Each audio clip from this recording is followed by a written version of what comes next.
दोस्तों, सबमरीन में रहने वाले लोगों की जिंदगी से बुरा सच में कुछ नहीं हो सकता। वो बहुत ही छोटी जगह में रहते हैं। उन्हें गंदी बदबू का सामना करना पड़ता है और कई बार तो उन्हें कई कई महीने बीत जाते हैं सूरज को देखे हुए। जान जाने का डर हमेशा बना रहता है और अगर सबमरीन कहीं डूबना शुरू कर दे तो जान जाना लगभग तय माना जाता है। दोस्तों, जब से हम इंसानों ने जहाज बनाए, सबमरीन बनाई, पनडुब्बियां बनाई और समुद्र की यात्रा पर निकल पड़े, समुद्र को ट्रांसपोर्टेशन का जरिया बनाया, तब से आज तक न जाने कितने हादसे हुए। लेकिन इन्हीं में से एक हादसा ऐसा भी हुआ जिसने इतिहास की किताबों को झकझोर कर रख दिया। ये एक ऐसा अजीब और गरीब और दुर्लभ हादसा है जिसमें एक व्यक्ति सबमरीन के हादसे से जिंदा बाहर बचकर सामने आया। जी हाँ दोस्तों, क्या आप जानते हैं कितने महीने तक वो जिंदा रहा? तो आपको बता दें कि एक सबमरीन के डूबने के बाद 18 महीने के बाद वो दुनिया के सामने आया। 18 महीने बाद उसने अपने सर्वाइवल की कहानियां सुनाई। अब आप सोचेंगे कि कैसे कोई इंसान वहां 18 महीने तक जिंदा रह सकता है, तो इसके लिए आप कहानी पूरी सुनिएगा जो बेहद दिलचस्प है। इससे आपको ऐसा महसूस होगा कि इसके ऊपर तो एक पूरी मूवी बनाई जा सकती है। HMS पर्शियन एक सबमरीन थी जिसे ब्रिटिशर्स ने मिस्र के अलेक्जेंड्रिया को सौंपा था। अब अलेक्जेंड्रिया ने इस पनडुब्बी को क्यों बनवाया था? ताकि अलेक्जेंड्रिया और माल्टा आइलैंड के बीच सामान की आवाजाही की जा सके। यहाँ से सामान वहाँ और वहाँ से सामान यहाँ लाया जा सके। एक वक्त था वर्ल्ड वॉर का जब शिप के ऊपर दुश्मन देश कभी भी हमला कर देते थे। ज़रूरी सामान हो तो भी हमला कर देते थे। वर्ल्ड वॉर में शामिल जितने भी देश की आर्मी थी सब डकैत बन चुकी थी। सिर्फ उन्हें चाहिए था पैसा और ज़रूरी सामान। तो रास्ते में जो भी यात्री जहाज़ मिलता था, अगर दुश्मन देश का जहाज़ हुआ तो उसे लूट लिया जाता था। ऐसे में पनडुब्बियों की मदद से सामान को एक देश से दूसरे देश पहुंचाने का काम किया जाता था। इसी कड़ी में अलेक्जेंड्रिया से माल्टा से सामान जाता था और माल्टा से सामान वापस भी आता था। अब कई साल बीत चुके थे। पनडुब्बी एकदम सही से ऑपरेट कर रही थी। ये पनडुब्बी 1930 में बनाई गई थी, लेकिन 1941 में कुछ ऐसा हुआ जो कभी भुलाया नहीं जा सकता।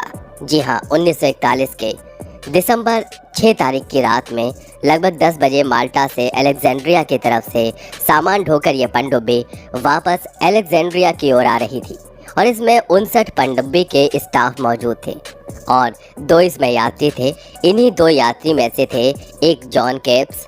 जी हाँ, ये कहानी उन्हीं पर है। पनडुब्बी रात के 10 बजे जब माल्टा से वापस अलेक्जेंड्रिया जा रही थी तो ये इटालियन माइन से टकरा गई। जी हाँ दोस्तों, इटली भी वर्ल्ड वॉर 2 में शामिल था और इटालियन आर्मी मिलिट्री ने यहाँ पर समुद्र के अंदर माइंस बिछा कर रखे थे ताकि दूसरे देश के शिप यहाँ ना आ सकें। ऐसी स्थिति में सबमरीन से लुका छुपी करते हुए आवाजाही जो हो रही थी उसके चलते HMS पर्शियन उस माइन से टकरा गई और ज़ोरदार धमाका हुआ। नतीजा, पनडुब्बी नीचे की ओर डूबने लगी। आपको बता दें, पनडुब्बी की 2 लिमिटेशंस होती हैं। एक लिमिटेशन जो उसे बनाने वाले इंजीनियर देते हैं उसे कहते हैं डाइविंग लिमिट, और दूसरी लिमिटेशन होती है उसे कहा जाता है इंक्लूजन लिमिट, यानी कितनी गहराई तक ये पनडुब्बी ऑपरेट कर सकती है, यानी कि सुचारू रूप से चल सकती है। उसके बाद होता है इम्प्लोजन लिमिट, यानी इतनी गहराई में पहुंचने के बाद उसे ले जाया गया तो जो पनडुब्बी है उसमें इंक्लूजन हो जाएगा और वो फट जाएगी। ये कहा जाता है इंजीनियर के द्वारा। तो जब ये पनडुब्बी टकराई इटालियन माइन से तो इसमें जो विस्फोट हुआ और पनडुब्बी नीचे की ओर जाने लगी तो अंदर बैठे सारे लोग हक्के बक्के रह गए। इसी पनडुब्बी में सवार थे जॉन केब्स। वो अपने बेड पर आराम कर रहे थे, तभी अचानक से धमाके के साथ वो अपने बिस्तर से नीचे गिर गए। वो उठे तभी उन्होंने देखा कि 26 लोगों की डेड बॉडी पड़ी हुई है। केब्स ने सोचा कि उनके पास अभी भी मौका है इस सबमरीन से निकलने का। किस्मत से उनके हाथ एक टॉर्च लग गई। टॉर्च जलाते ही केप्स ने देखा कि सबमरीन से ऑक्सीजन बाहर जा रही है और समुद्र का खारा पानी उसमें भरता जा रहा है, वो भी बहुत तेजी से। अब ऐसे में हड़बड़ी मच गई। जॉन केप्स को कुछ समझ में नहीं आ रहा था। जॉन केप्स बस इधर से उधर हो रहे थे। उन्हें हर जगह लाशों का ढेर दिखाई दे रहा था। अब वो टाइम आ चुका था जब जॉन केप्स को कोई डिसीजन लेना था। सबमरीन से बाहर निकलने की उम्मीद में केप्स करीब 24 लाशों के ऊपर पैर रखते हुए बाहर की तरफ निकलने लगे। वो इंजन रूम तक पहुंचे उन्हें जाना तो उससे भी आगे था, लेकिन वो इससे आगे जा नहीं सके क्योंकि वो उसके आगे का गेट खोलते तो पानी एकदम से पनडुब्बी के अंदर आ जाता और उनकी मौत तभी हो जाती। तभी उन्हें अचानक से 3 क्रू मेंबर नजर आए। जो 59 क्रू मेंबर थे उनमें से 3 क्रू मेंबर अभी जिंदा थे। अब चारों ने मिलकर आगे का प्लान बनाया कि वो एस्केप चैम्बर तक जाएंगे। अब दोस्तों देखिए, हर पनडुब्बी के अंदर एस्केप चैम्बर होता है जहां से बचाव कार्य के लिए यात्री के निकलने का एक तरीका होता है। उस एस्केप चैम्बर तक पहुंचने में उन्हें काफ़ी मशक्क़त करनी पड़ी। तब ले देकर वो किसी तरीके से एस्केप चैम्बर तक पहुंचते हैं, लेकिन साथ ही साथ पनडुब्बी नीचे गहराई में जाती जा रही थी। साथ ही ऑक्सीजन भी कम होती जा रही थी और समुद्र का पानी धीरे धीरे बढ़ता जा रहा था। जैसे ये एस्केप चैम्बर तक पहुंचे तभी उन्हें नज़र आते हैं एस्केप सूट्स। जी हाँ, हर सबमरीन में ये सूट्स ऐसे बनाए जाते हैं कि इनमें बाकायदा ऑक्सीजन की सप्लाई भी की जाती है। चारों ने वो सूट पहन लिए, लेकिन अब यहाँ थोड़ी सी गड़बड़ थी।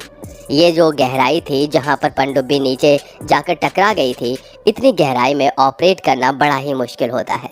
दरअसल इन सूट्स को 100 फीट की गहराई से बाहर निकलने के लिए बनाया गया था। इससे नीचे अगर कोई फंसा हो तो ये सूट्स काम नहीं करेंगे क्योंकि इनके अंदर उतनी ही ऑक्सीजन भरी हुई थी। सबमरीन की रीडिंग के हिसाब से उनकी पनडुब्बी 270 फीट नीचे थी, लेकिन वो रीडिंग गलत थी। असल में ये पनडुब्बी 170 फीट नीचे थी। टेक्निकल प्रॉब्लम की वजह से रीडिंग गलत दिख रही थी। अब चारों को ये टेंशन हो गई कि वे 100 फीट के बाद कैसे और ऊपर जा पाएंगे, क्योंकि तब तक जो एस्केप सूट्स की ऑक्सीजन भी ख़त्म हो जाएगी। लेकिन उन्होंने रिस्क लेते हुए तय कर लिया कि वे बाहर निकलने की कोशिश करेंगे, बाकी जो होगा वो देखा जाएगा। चारों ने बाहर निकलने से पहले शराब के घूंट मारे, फिर वहाँ से बाहर निकल पड़े। लेकिन आगे पानी का दबाव इतना था कि ऐसा लग रहा था मानो उनकी हड्डियाँ टूट रही हों। बावजूद उसके वे चारों आगे बढ़ते रहे। शरीर ने दे दिया था जवाब, फिर भी तैरते रहे जॉन। लेकिन धीरे धीरे वो दबाव इतना बढ़ा कि 3 लोगों के शरीर ने उनका साथ छोड़ दिया और वे डूब कर मर गए। वहीं न जाने कैसे, लेकिन जॉन किसी तरह सतह पर आ पहुंचे। जैसे वे सतह पर पहुंचे उनके शरीर में भयानक दर्द उठा। वे अपने हाथ पांव तक नहीं हिला पा रहे थे, लेकिन उन्हें खुशी थी कि वे ऊपर तक आ गए थे। तभी उन्होंने पास ही एक पहाड़ी को देखा। वो उनसे बस 5 मील की दूरी पर थी। उन्होंने हिम्मत नहीं हारी और हाथ पैर मारते हुए जैसे तैसे करके वहां पहुंच गए। वो समुद्र के किनारे आते ही बेहोश हो गए। एक रिपोर्ट के मुताबिक कुछ समय बाद ग्रीक मछुआरों ने उन्हें देखा और तुरंत अपने घर ले गए। उस समय द्वितीय विश्व युद्ध के चलते उस पहाड़ी पर इतालवी सेना ने कब्जा कर लिया था, जिस कारण कई दिन तक जॉन को मछुआरों के घर छुप कर रहना पड़ा। अगले 18 महीनों तक जॉन इसी तरह वहाँ रहे। उनका वजन 30 किलोग्राम तक कम हो गया था। साथ ही उन्होंने अपने बालों का रंग भी बदलकर हल्का भूरा कर लिया था ताकि वे लोकल लोगों जैसे ही दिखें और इतालवी सेना को ये न लगे कि वे किसी और देश के हैं, नहीं तो वे उन्हें जासूस समझकर मार सकते थे। 18 महीने बाद दुनिया के सामने आए जॉन फिर 18 महीने बाद मई 1943 में एक मछुआरे की सहायता से जॉन कैफेलोनिया से एक जहाज़ में छुपते छुपाते तुर्की तक पहुंच गए। फिर वहीं से वे आगे अलेक्जेंड्रिया पहुंचे। जॉन को फिर ब्रिटिश एम्पायर ने मेडल से सम्मानित किया, लेकिन कई लोगों का मानना था कि ऐसा हो पाना बिल्कुल असंभव है। इसके पीछे कई तर्क भी रखे गए। दरअसल सबमरीन में सवार लोगों की लिस्ट में जॉन का नाम था ही नहीं। वहीं ये भी कहा जा रहा था कि चैम्बर के नट बाहर से बंद होते हैं। ऐसे में उन्होंने चैम्बर को कैसे खोल लिया? ना ही जॉन के पास उस यात्रा से संबंधित कोई सबूत थे, इसलिए लोग उन्हें झूठा ही मानते रहे। इसके बाद 1985 में उनकी मौत हो गई। उनकी मौत के 12 साल बाद फिर 1977 में उनकी पूरी कहानी की जांच की गई तो पता चला कि जॉन बिल्कुल सही बोल रहे थे। जो जगह उन्होंने बताई थी वहीं से सबमरीन का मलबा भी मिला। सबमरीन का बंकर भी बिल्कुल वैसा ही था जैसा कैप्स ने बताया था। उस एस्केप चैम्बर का गेट भी वैसा ही खुला था जैसा कैप्स ने बताया था, और शराब की बोतल भी मिली जिसे चारों लोगों ने सबमरीन से बाहर निकलने से पहले पिया था। इससे सिद्ध हो गया कि जॉन ने जो कुछ भी बताया था वो सब सच था। कैप्स की सच्चाई का सबसे बड़ा सबूत था वो मीटर, जिसमें तब भी 270 फीट ही लिखा हुआ था, जबकि वो गहराई 170 फीट थी। उसके बाद उन पर बहुत सी डॉक्यूमेंट्री भी बनाई गई, जिनमें से एक है द प्रेशर सर्वाइवर। इसे साल 2000 में बनाया गया था।